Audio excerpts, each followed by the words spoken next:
Hey guys, RanterInShades here, exercise my first amendment rights vlog style, and it's time for another episode of What's Wrong With for you.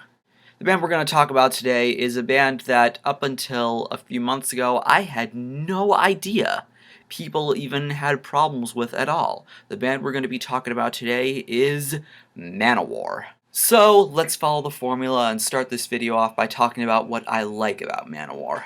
Well, they're just straight up raw heavy fucking metal, you know? I don't really know what there is not to like about them, at least musically anyway. I mean, it's very reminiscent of the 80s heavy power metal scene at the time. I mean, there weren't really as many prominent power metal bands in the 80s, or unless you consider, Dio, Judas Priest, unless you consider them power metal. The power metal scene in the 80s was pretty scarce, at least in my eyes. And as far as power metal bands from American power metal bands, Manowar is one of the only ones that's going to come to mind, aside from Iced Earth, Camelot, Banshee, and a few others. Manowar is one of the only ones that really comes to mind first when I think of American power metal bands. The albums I like from Manowar are the ones up until Blood of the Kings, the last album they did with Ross the Boss on guitar. And Ross the Boss, I think he's a good guitarist. He has some pretty good licks. My favorite song by Manowar is actually the title track of Blood of the Kings. Blood of the Kings, the title track. Really, that song has a really great beat to it, some really cool riffs. I like the guitar parts.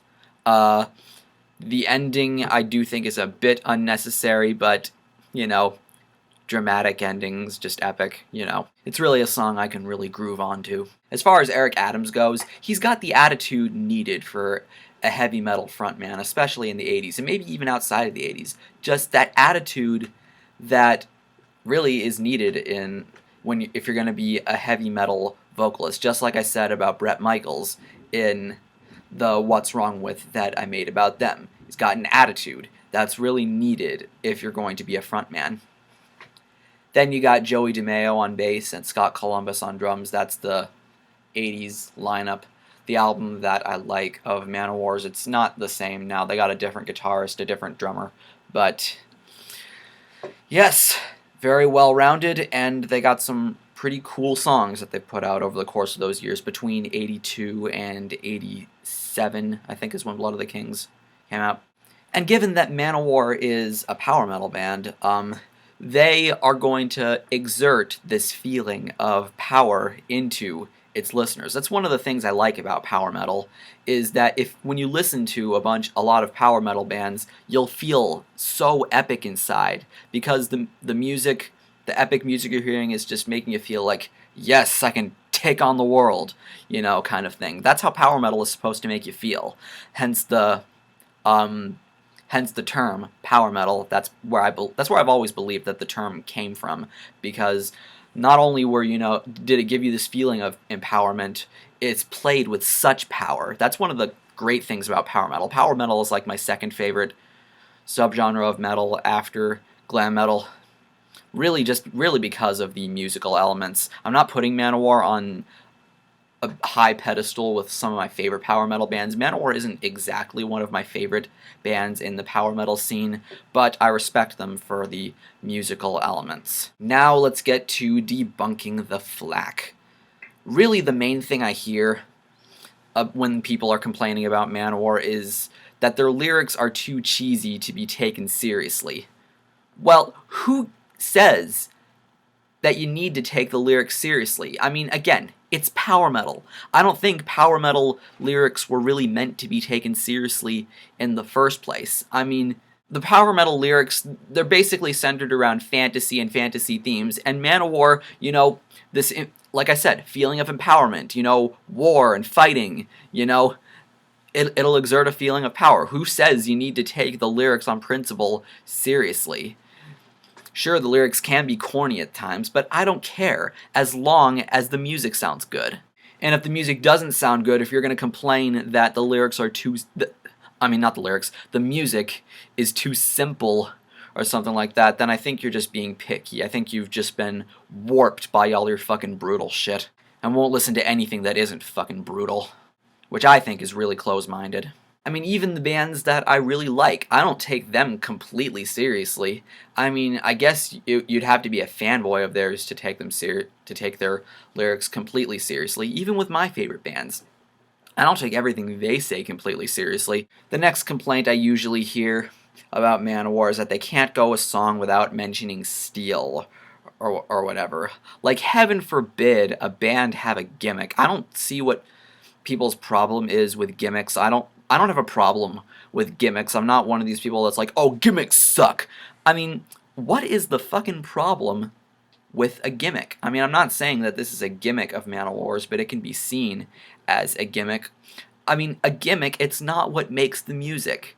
Sure, it kind of gets redundant after a while, but who fucking cares? Again, as long as the music's good. The music really just does, like I said, exert a feeling of empowerment. The power in the playing style, it's what it does. The next complaint I hear about Manowar's lyrics is that, that they sing too much about war, but they've never fought a war themselves. They've never been in a war. They're posers. Again, power metal. It's about fantasy.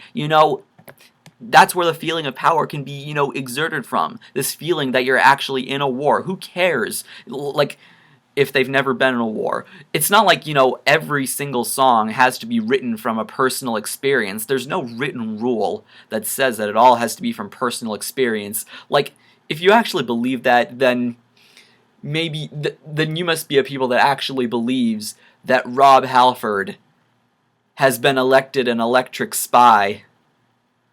Like, do you actually believe that that's real? I'm not saying you can't believe that it's real. It can be real to,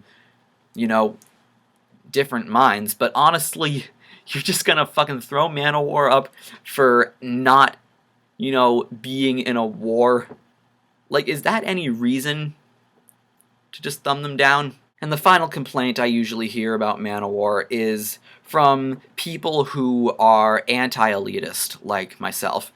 They blame Manowar for the spawning of metal elitists, or as some people call them, Manowarriors. I'm not a Manowarrior myself. It's not like, everybody who listens to Manowar has to be a Manowarrior. Like I said, I don't take Manowar completely seriously.